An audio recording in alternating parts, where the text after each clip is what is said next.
Magandang gabi po sa inyong lahat. Pakibati naman po ng may ngiti ang inyong mga katabi ng good evening.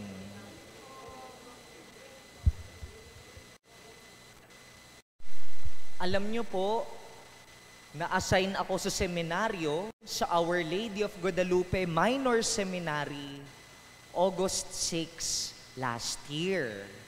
Mahigit 1 taon na po akong nakakulong doon sa seminaryo. At alalang-alala ko po, yung unang gabi na naroroon ako, nung dumating po ako, sinamahan ko ang mga seminarista magdasal ng aming Biblia.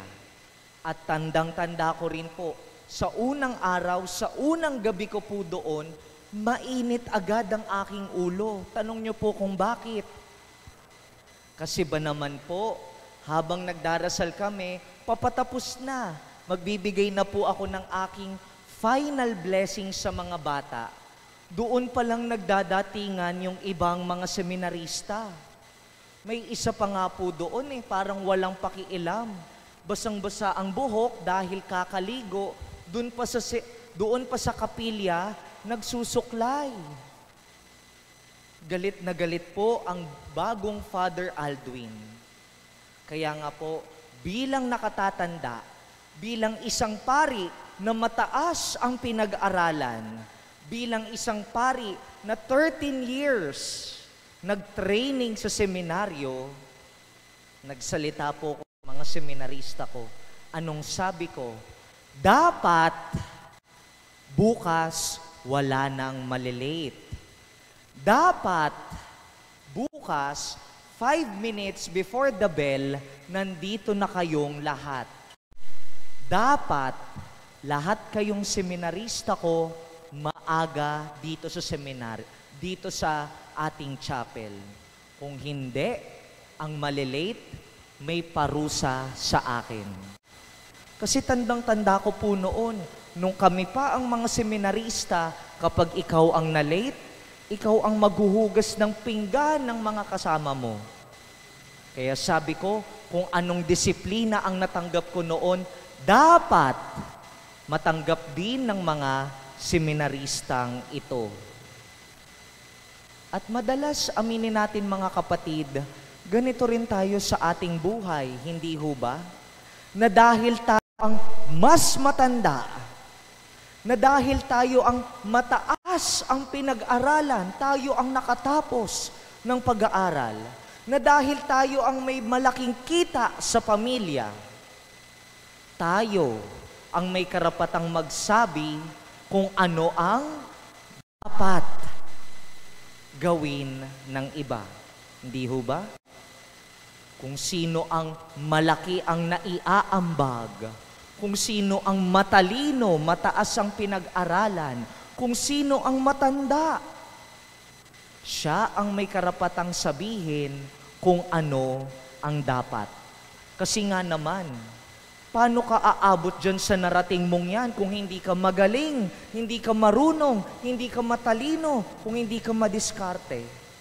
Kaya kung nasaan ka man ngayon, saan ka nakatungtong, ano man ang kinalalagyan mo ngayon, kaya mong sabihin ang dapat kasi pinaghirapan mong marating kung nasaan ka ngayon.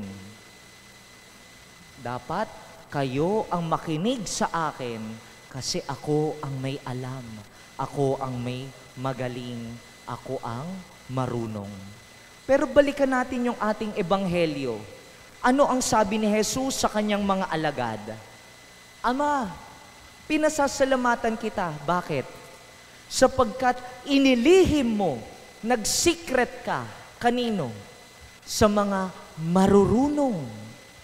Inilihim mo sa mga pantas ang mga bagay na ito at inihayag mo sa taong mabababa ang kalooban katulad ng mga bata. Hindi ho ba kayo nagtataka? Bakit inilihim ng Diyos ang mga bagay-bagay sa mga marurunong, sa mga matatalino, sa mga pantas? Bakit? Kasi sino ba ang pinapakinggan ng matatalino?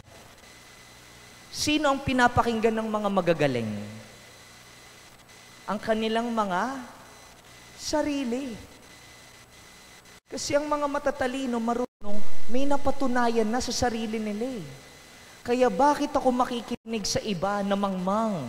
Bakit ako makikinig sa iba na wala pang napapatunayan? Ang papakinggan ko lang, sarili ko. Kaya anong tawag natin sa mga mayayabang, sa mga mararaming alam? Malaki ang ulo. Kasi ang daming alam. Ang daming karunungan. So sobrang dami, siksik na ang kanilang ulo. Wala nang lugar para makinig sa iba. Kaya sa totoo lang mga kapatid, nakakatakot maging marunong, nakakatakot maging magaling, nakakatakot maging marunong. Kasi sa sobrang tiwala sa sarili, sarado na ang tenga para makinig sa iba at makinig kay Kristo. Kaya nga sana, ngayong tayo ay nasa panahon ng Adbyento, ngayong nag-aabang tayo sa pagdating ni Jesus, marunong sana tayong magpakawala, hindi magwala magpakawala ng ating mga nalalaman. Sana marunong naman tayong makinig sa iba. Sana marunong tayong magparaya ng kaunting yabang dito sa ating puso at isip. Nang sa gayon, kapag nakapaglaan tayo ng kaunting puwang, kaunting space, may madadatnan ang sanggol na Jesus sa ating buhay. Baka kasi dumating sa punto, sobrang gagaling natin, wala nang spasyo si Jesus sa buhay natin. Puro na lang ako. Hindi ako makikinig sa inyo. Magparaya naman tayo. Maglaan ng kaunting espasyo para nang dumating si Jesus sa December 25, may malalagian siya sa ating puso at isip. Kaya nga tignan nyo ang inyong patrona, si Mary Mirror of Justice. Minsan ba natanong nyo, sa dinami-dami ng babae noon sa Israel, bakit si Maria ang napiling maging ina ni Jesus? Kasi si Maria, walang laman. Empty. At dahil wala siyang laman, kaya niyang tanggapin ng buong buo sa buhay niya si Jesus. Kaya niyang magpakumbaba, aminin sa atin, wala akong alam, wala akong kakayahan, nakadepende lang ako sa Diyos. At dahil kaya niyang aminin yun sa sarili niya, na walang-wala ako, ang naging reward, kaya niyang tanggapin ng buong buo naman ang nag-uumapaw na pagmamahal ng kanyang anak. Kaya tanong ko kayo, kapag ba si Jesus, ngayong panahon, napalapit ang panahon ng Kapaskuhan, pag dumating siya sa December 25, may malalagian ba siya dyan sa iyong puso at isip? O punong-puno tayo ng ating mga sarili, ng ating yabang? Ang lakas-lakas ng tiwala sa sarili, na kahit si Jesus, ang ibang tao, hindi makapasok sa buhay natin. Sana matuto tayong magpakumbaba. Sana marunong pa tayong humingi ng tulong sa iba. Sana marunong pa tayong makinig. Amining, hindi pa nasa akin ang lahat ng sagot sa bawat tanong. Kaya sa pagpapatuloy po ng ating misa, hilingin natin kay Jesus sa tulong ng panalangin ni Maria, kanyang ina, ang biyaya na maging asal bata at hindi isip bata. Asal bata na laging bukas ang kalooban upang matuto sa itinuturo ni Jesus at hindi isipin na alam ko na ang sagot sa bawat tanong. Natanggap ni Maria si Jesus kasi kaya niyang pakawalan ang lahat Sana ganun din po tayo.